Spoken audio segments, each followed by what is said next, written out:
시간은 딱 11시 59분이고 갑작스러운 회식이 잡혀서 피맥을 하고 집에 막 왔어요.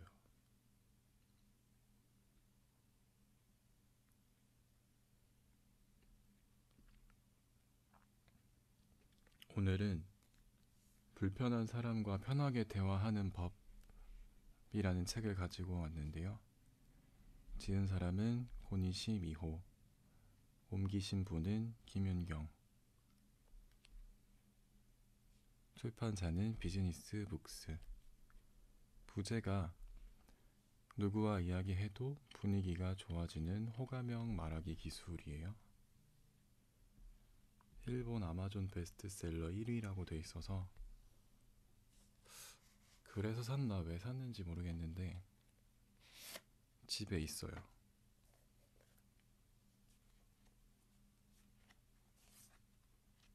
사실 오늘 처음 시작하는 거니까 좀 말랑말랑한 책 읽어드리고 싶다는 생각이 들어서 찾아온 건데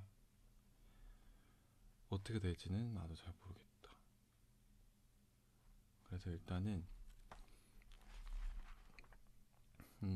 책은 그렇게 두껍지가 않아요. 216페이지. 근데 이거를 다 읽어드릴 순 없으니까 이 중에서 제가 랜덤으로 펼쳐서 읽어볼게요.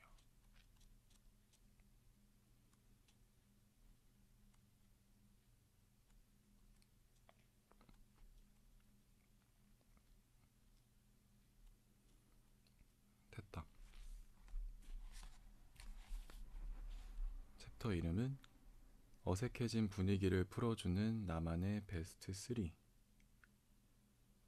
잡담으로 어떤 이야기를 꺼내야 좋을지 모르거나 도중에 이야기가 끊겨 침묵이 이어져 당황했던 경험은 누구에게나 있을 것이다. 나도 그런 적이 있다. 직업상 각양각색의 사람들과 취재나 회식 자리에서 이야기를 많이 나누곤 하는데 요즘은 가치관이나 라이프 스타일이 전보다 훨씬 다양해져서 공통의 화제를 찾기가 만만치 않음을 느낀다. 바로 이럴 때 누구를 만나도 사용할 수 있는 이야깃거리가 있다. 나는 여행, 음식, 술에 대해 각각 내가 좋아하는 베스트 3를 미리 준비한다. 현대사회에서 누구나 이야기 나누기 쉬운 공통의 화제는 아마도 여행, 음식, 술, 이 세 가지가 아닐까. 예전에 직장인들의 대표적인 대화 소재였던 야구도 요즘은 보지 않는 사람들이 많아졌고 여성들 중에는 관심이 없는 사람들도 많다. 게다가 텔레비전 자체를 별로 보지 않는다는 사람들도 늘어났다. 어떤 사람은 정치, 경제나 시사 문제보다는 가벼운 화제를 선호하기도 한다. 따라서 누구나 관심을 가질 만한 여행, 음식, 술에 대해 자신이 좋아하는 것을 세 가지씩 꼽아 놓으면 아주 쓸모있다.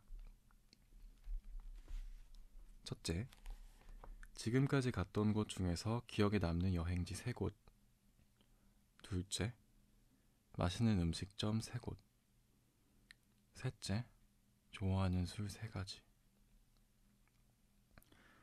처음부터 자신이 좋아하는 것을 전부 밝힐 필요는 없다. 어디까지나 공통의 화제로 내놓으면 된다. 상대방의 반응에 따라 이야기의 범위를 넓히고 분위기를 띄우는 장치로 사용하면 좋다. 출퇴근 시간에 잠깐 짬을 내어 다양한 분야에서 나만의 랭킹을 정리해 휴대폰 메모장에 적어 놓으면 좋다. 휴대폰은 항상 갖고 다니기 때문에 언제든 수정할 수 있고 필요할 때 참고하기에도 아주 편리하다.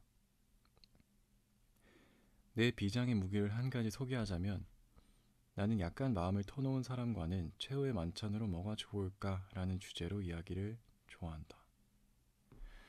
이 주제는 상대방의 가치관이나 성장 배경, 음식에 얽힌 에피소드를 들을 수 있어서 무척 흥미로운 수다로 이어지는 계기가 될 뿐만 아니라 대화도 오래 지속된다. 당신의 인생에서 최후의 만찬으로 무엇을 하고 싶으세요? 라는 질문만으로 어떤 사람과도 풍성한 대화를 나눌 수 있다. 어떤 대기업 경영자와의 식사 자리에서 이 질문을 던지자 주먹밥과 된장국이라는 대답이 돌아왔다. 나는 바로 다음 질문을 던졌다. 어떤 재료를 넣은 주먹밥이요? 아, 글쎄요. 매실 장아찌가 좋겠어요. 왜요? 어머니가 만들어주신 주먹밥에는 늘 매실 장아찌가 들어있었거든요. 이 순간이 대화를 한층 깊게 끌고 들어갈 절호의 기회다. 이 상황에서 매실 장아찌 말인가요? 전 다시마 넣은 걸 좋아해요. 라고 맞받아서는 안 된다. 모처럼 어머니의 주먹밥이라는 키워드가 나왔으니 어떤 어머니였는지 어릴 때 먹었던 주먹밥의 맛이나 추억에 대해 모르면 센스 만점이다. 아마도 상대방은 이야기할 만한 내용을 갖고 있을 것이고 이로써 예상치 못한 즐거운 대화를 나눌 수 있다. 그러면 또 다시 당신을 만나고 싶다는 생각이 들 것이다. 덧붙이자면 나는 최후의 만찬으로 오코노미야끼를 먹고 싶다. 따옴표. 잡담의 소재로 여행, 음식, 술 중에서 자신이 좋아하는 것을 3가지씩 생각해 두자. 따옴표.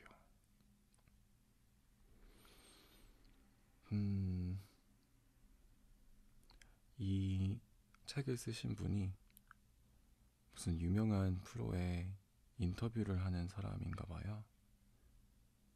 그래서 인터뷰를 하면서 아무래도 엄청나게 많은 사람들을 만났을 테니까 이렇게 대화를 이어나가는 기술 같은 걸 알려주시는 것 같은데 이거를 글쎄요. 실제로 써먹기 약간 애매하지 않나 이런 생각이 들어요. 친구들이랑 만났는데 갑자기 뭐 그때 먹었던 막걸리가 맛있었다던가 아니면 회사 분들이랑 만나서 저 뭐 어디 여행 갔었는데 좋았어요. 아니면 최후의 만찬으로 어떤 걸 드시고 싶으세요? 이렇게 여쭤보기는 살짝 애매하다. 근데 소개팅 같은 데 나가서 정말 처음으로 사람을 만날 때는 좋은 소재인 것 같아요. 항상 느꼈던 게 뭔가 진지한 얘기를 하기는 쉽지만 그런 자리에 나가서 자기의 그런 소소한 것들에 대해서 얘기를 하는 게 쉽지가 않더라고. 그런 거를 스몰 토크라고 하잖아요. 근데 그게 쉽지 않다는 생각이 들었어요. 그래서 이런 게 꿀팁인 것 같아. 기억에 남는 여행은 너무 거창하고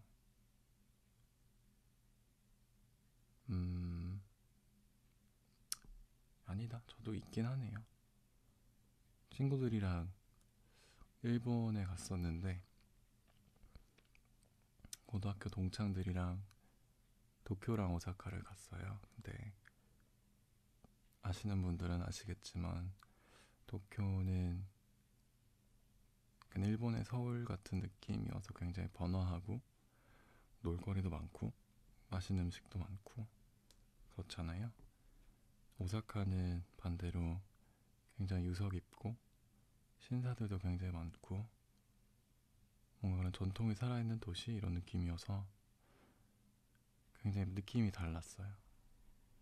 둘 다 좋았는데 도쿄에서는 약간 용산 느낌 나는 아키하바라에 가면은 그 타워가 있잖아요. 오타쿠들의 성지. 막 전층이 애니와 관련된 뭐 피규어로 돼 있다던가 아니면 성인물을 파는 그런 타워가 있어서 정말 성인 DVD를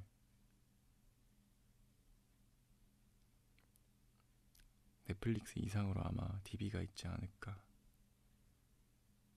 넷플릭스에서 일반 영화를 갖고 있는 것만큼 거기에 성인 영화가 진짜 차고 넘치거든요. 그게 굉장히 인상적이었고 그리고 오사카에서는 남자 5명이서 자전거를 빌려가지고 막 여기저기 쏘다녔는데 그때 너무 더워서 여름에 가서 나시만 입고 돌아다녔는데 그게 약간 자유롭고 좋았어요.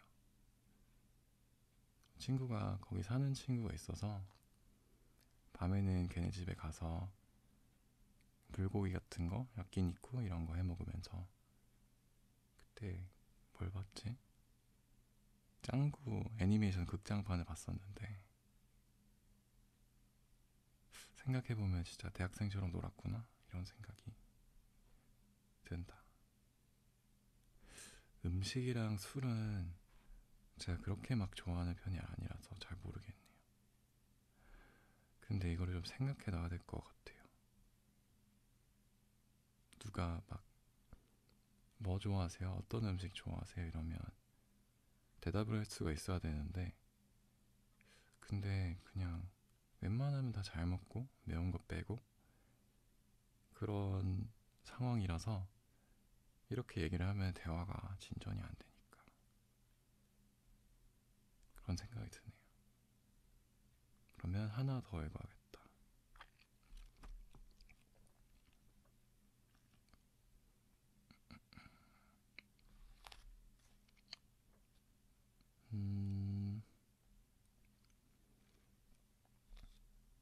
98페이지. 한층 더 깊은 대화로 이끄는 마법의 단어. 말하는 사람은 듣는 사람이 그렇군 하며 들어주기만 하는 게 아니라 대화를 이어나가거나 더 깊은 내용으로 들어갈 수 있는 새로운 시점을 제시해주면 더 편하게 이야기를 하게 된다.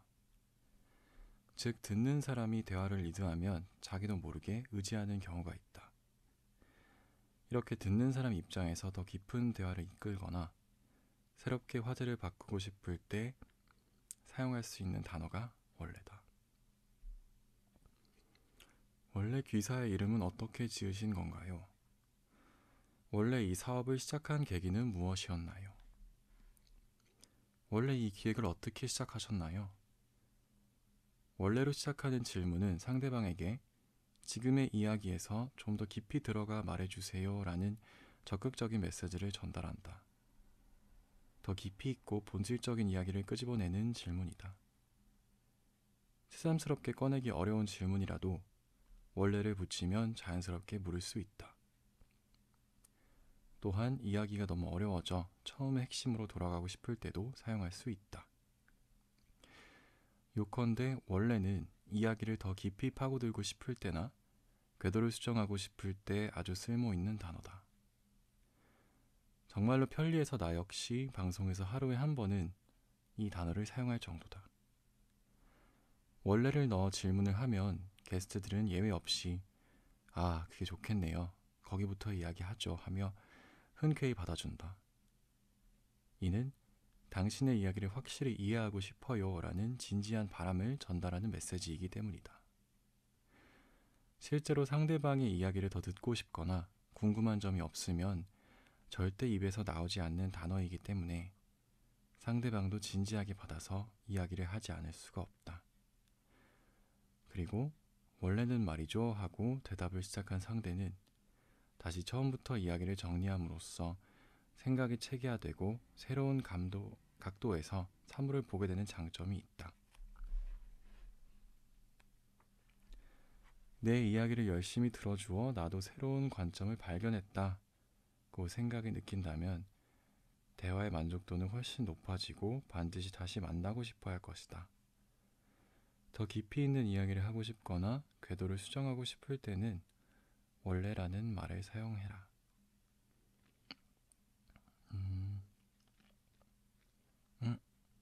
방금 읽었던 페이지가 딱 100페이지 되었네. 그럼 저도 이거를 응용하면 그렇게 얘기할 수 있겠네요. 원래 유튜브로 누군가 책을 읽어주는 걸 듣는 걸 좋아하세요? 이렇게? 너무 오글거리나요? 오글거린다. 하나만 더 진짜 마지막으로 읽어야겠다. 바로 다음인데요. 그 사람을 생각할 때 궁금한 것 10가지. 원활한 커뮤니케이션을 이끌어내는 듣는 능력을 기르는 데 있어 상대방을 알고 싶어하는 마음을 빼놓을 수 없다. 그쵸? 알고 싶어하는 마음을 드러내려면 무엇보다 상대방에게 관심을 갖는 일이 중요하다. 상대방이 말하는 주제가 잘 모르는 분야라면 더욱더 관심이 생길 때까지 정보를 수집해야 한다. 다음과 같은 방법으로 충분히 준비했는지 점검해보자. 이 방법은 연출을 지도하는 선생님에게 수업을 받으면서 알게 되었다. 그 방법이 뭘까? 지금부터 좋아하는 것 10가지와 그 이유를 쭉 적어보세요.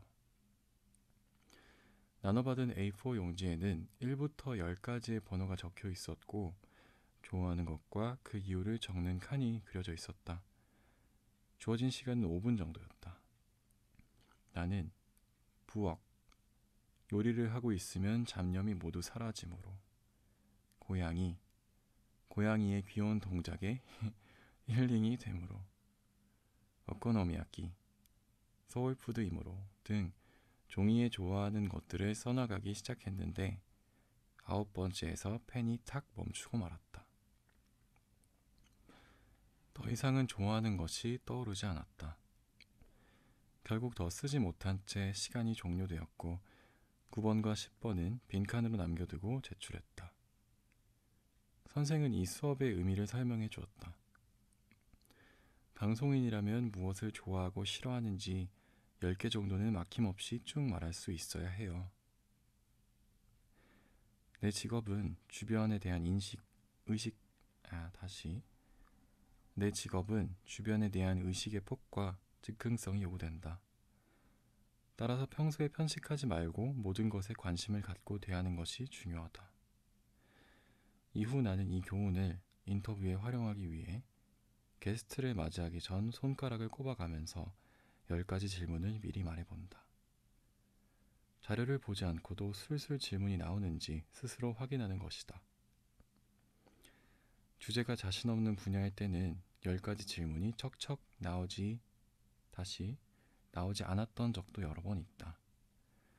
그럴 때는 상대방에 대한 관심이 부족한 탓이라고 자책하면서 정보 수집에 더욱 노력을 기울였다. 업무를 협의하는 자리에서도 질문을 하려면 미리 준비해야 한다. 간단한 사전 협의라면 질문을 5개 정도만 준비해도 괜찮다.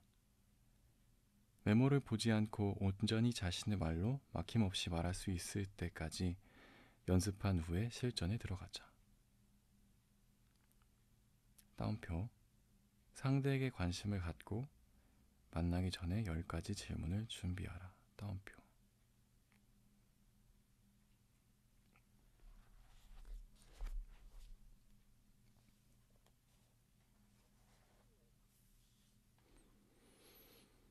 음, 10가지 질문. 제가 회사에 들어간 지 얼마 안 됐는데 그러다 보니까 팀원분들에 비해서는 좀 제가 어린 편이에요. 그래도 팀 전체적으로 좀 평균 연령이 낮은 편이어서 그렇게 막 거리감이 느껴진다거나 그렇진 않은데 근데 아무래도 제가 들어갈지 못한 세계의 이야기들을 가끔씩 하시더라고요. 그래서 오늘은 한 30분 정도 차에 대해서 이야기를 하신 것 같은데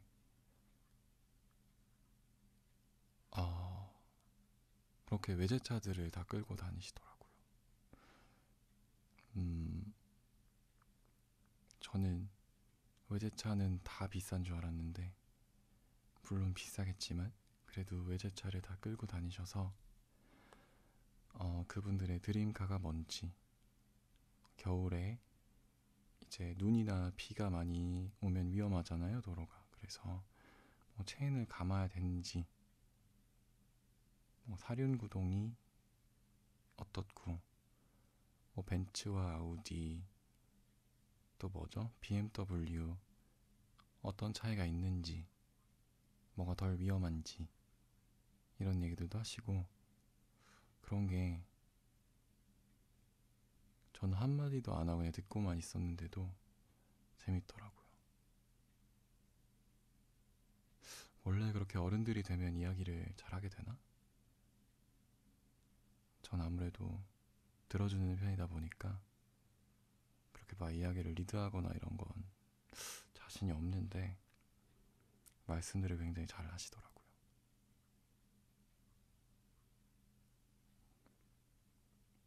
그리고 읽으면서 든 생각은 상대방에 대해서 10가지 질문을 준비하는 것도 좋지만 아까 자기에 대해서도 자기가 좋아하는 10가지를 이야기할 수 있어야 된다고 했잖아요. 그래서 그런 것들을 정리를 해보는 것도 좋겠다. 이런 생각이 드네요.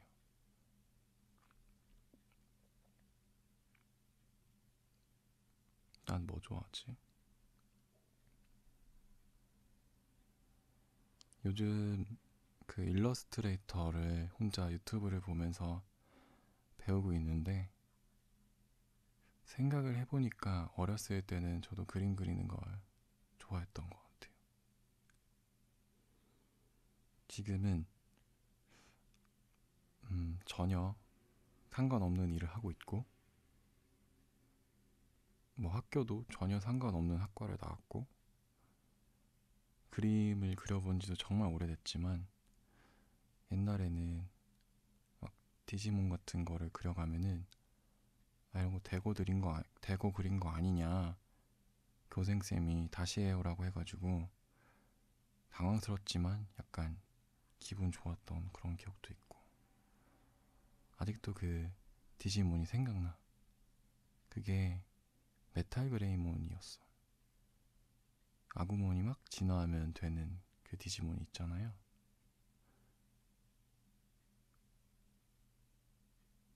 근데 너무 그런 뭐랄까 말랑말랑 감성적인 거랑 너무 멀리 동떨어져서 살아왔나 봐.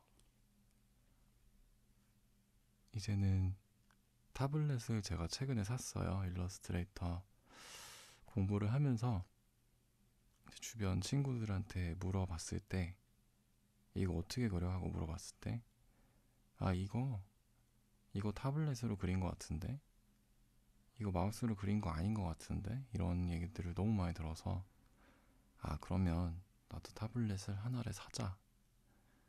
그리고 잘 그리진 못하지만 조금씩 배워보자. 연습을 해보자. 이런 생각이 들어서 근데 아직도 배송은 그대로 우리 집 문 옆에 있는데 언젠간 공부를 하겠죠.